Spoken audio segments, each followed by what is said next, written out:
صورتحال ابھی دیکھ رہے ہیں پاکستان میں، شاید یہ بدترین ایک سچویشن ہے جس میں آج پاکستان کھڑا ہے۔ جب موجودہ حکومت نے نو کانفیڈنس کے ذریعے حکومت سنبھالی اور عمران خان کو چلتا کیا، تو ان کا دعویٰ یہ تھا کہ ہم پاکستان کو بچانے آئے ہیں اور پاکستان کی اقتصادی صورتحال میں بہتری کرنی ہے، اس لیے ہم آئے ہیں اور سیاست اپنی ہم نے قربان پاکستان کی خاطر کر دی ہے۔ میرا اس سے تاثر مختلف تھا۔ میرا خیال یہ تھا کہ یہ اسٹیبلشمنٹ کی ایک ارینجمنٹ تھی، لیکن کیا اتنی بدترین اقتصادی پرفارمنس یہ دیں گے، اس کی شاید کسی نے سوچا نہیں ہوگا کہ یہ کچھ ہوگا پاکستان میں۔ کبھی ہماری جو لیڈرشپ ہے سول اور ملٹری، اس کے اوپر سر جوڑ کر بیٹھے تو ان کو اندازہ ہوگا کہ سرسے میں پاکستان میں غربت کتنی اوپر چلی گئی، مہنگائی کتنی اوپر چلی گئی، بے روزگاری میں کتنا اضافہ ہو گیا۔ تو کیا ہمیں اس پہ غور نہیں کرنا چاہیے؟ پارلیمان کو اس کے اوپر ٹائم نہیں سپینڈ کرنا چاہیے؟ پولیٹیکل لیڈرز کو اس پہ غور نہیں کرنا چاہیے؟ عمران خان کو، شہباز شریف کو، نواز شریف جو لندن میں بیٹھ کے وہ پتہ نہیں کون سی سیاست کر رہے ہیں، یہ انہیں کوئی معلوم ہوگا، میری سمجھ سے بالا تر ہیں وہ، کیا ان ساروں کو بیٹھ کے، ہمارے آرمی چیف کو، ہمارے چیف جسٹس کو، ان لوگوں کو بیٹھ کے اس پہ غور نہیں کرنا چاہیے؟ عظمہ بی بی جو لوگوں کی بقا ہے وہ سب سے پہلے ہے، اور یہ بہت بڑا پاپولیشن کا حصہ ہے جس کے لیے یہ چیلنج ہے۔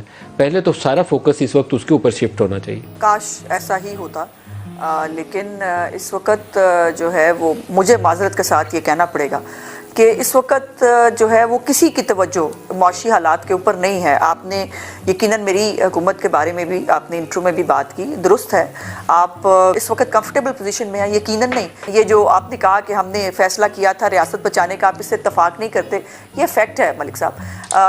آپ نے یہ بھی ہمیں کہا کہ جی ہم جو ہے وہ ہماری چارج شیٹ کیا آپ نے کہ ہمیں جو ہے وہ بہتر کرنے حالات نہیں آئے۔ سو آئی ایم ایف ایک ایسا اتنا بڑا پہاڑ ہے جس کو سر کرنا ہے پاکستان کی ریاست نے بھی، اور آپ درست کہہ رہے ہیں، نقصان اس میں ملک کی ریاست کا ہو رہا ہے یا پاکستان کی عوام کا ہو رہا ہے۔ ابھی آپ نے جو اکانومی کی صورتحال بتائی، جس میں آپ نے بتایا کہ ہمارے پاس جو ہے وہ $3 ارب سے زیادہ کے شاید ریزروز ہیں، اور یہ ریزروز بھی جو ہے وہ استعمال کرنے کے لیے جو ہے وہ اتنے پورے نہیں ہیں۔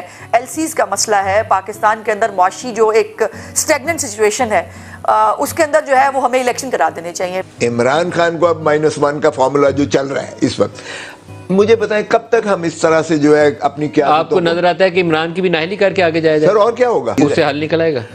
نہیں آئے گا ملک صاحب، میں کہہ رہا ہوں نہیں ہے یہ حل، نہیں ہونا چاہیے، ان کو نہیں ہونا چاہیے، لیٹ دا پیپل جج۔ میں بالکل خوشا صاحب سے اگری نہیں کرتی کہ جو ہے -1 کا فارمولا ہے، کوئی -1 وہ نہیں ہوگا، آپ دیکھ نہیں رہے، اس کے لیے تو سب کچھ جائز ہے، اور وہ کسی کے ساتھ بیٹھنا نہیں چاہتا۔ باقی ساری پاکستان کی سیاسی جماعتیں ایک ساتھ بیٹھی ہیں، وہ آج بھی پاکستان کے مسائل کے حل کے لیے بیٹھنا چاہتی ہیں، وہ کہتا ہے میں نہیں بیٹھنا چاہتا، میں بہت کوئی سپیریئر چیز ہوں، میں کسی کے ساتھ بیٹھوں گا نہیں، کہ جو اس کو الیکشن چاہیے، کہ وہ جو ہے وہ پاپولر بہت ہے تو اس کو الیکشن چاہیے ہر صورتحال میں۔ پہلے کچھ کر تو لیں جو عوام کے سامنے جائیں، بغیر کچھ کیے عوام کے سامنے ہم چلے جائیں، کیا کرنے جائیں ان کے سامنے بتائیے؟ غریب آدمی کو یہ کہو گے چلو لائن میں لگ کے ووٹ ڈالو، وہ آپ کو جوتے مارے گا۔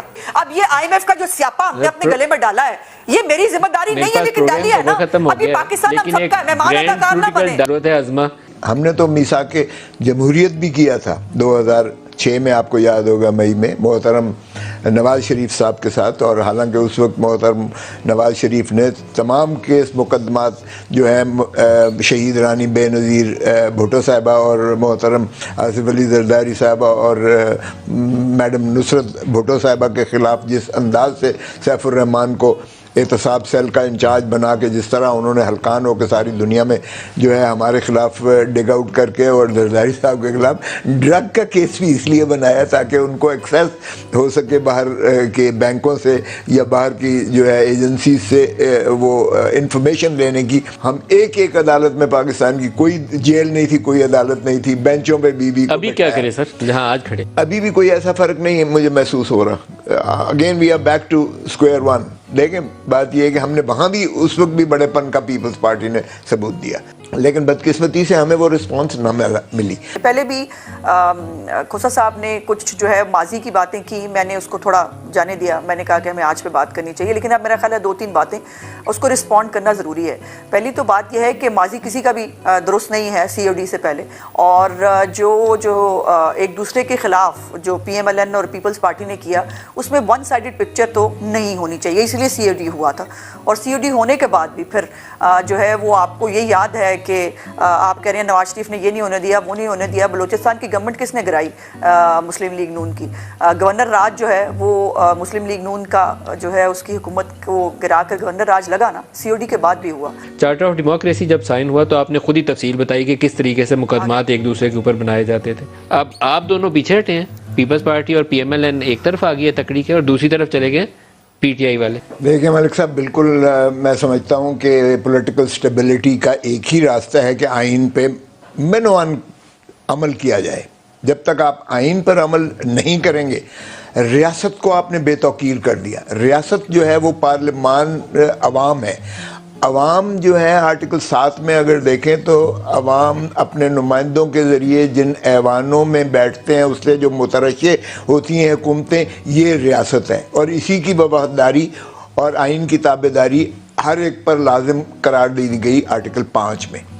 آئین اب یہ جو ہے، اگر ہم پارلیمان کو جب میں بیٹھ کر یہ معاملات ڈسکس نہیں کرتے اور ہم اگر اپنے سیاسی معاملات کو کبھی مقتدر حلقوں کے یا نیوٹرلز کے ہاتھ میں دیتے ہیں، کبھی عدالتوں کے پیچھے چھپتے ہیں اور اپنے آپ کو بے توقیر کر دیتے ہیں، یعنی عوام کو بے توقیر، ریاست کو ہم تذلیل کرتے ہیں، ریاست کے اوپر کبھی ہم حکومت کو بٹھا دیتے ہیں، ریاست کے اوپر کبھی ہم مقتدر حلقوں کو بٹھا دیتے ہیں، کبھی ریاست کے اوپر عدلیہ کو بٹھا دیتے ہیں. یہ ساری تابع ہیں ریاست کے.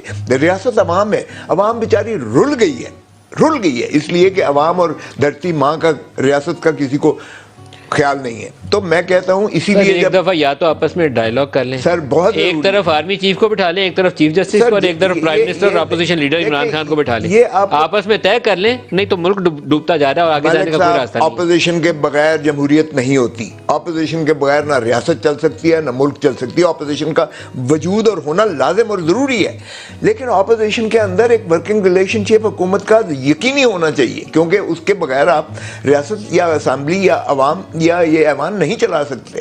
تو اس لیے ریاست کو بے توقیر کس نے کیا؟ ہم سب نے کیا ہے.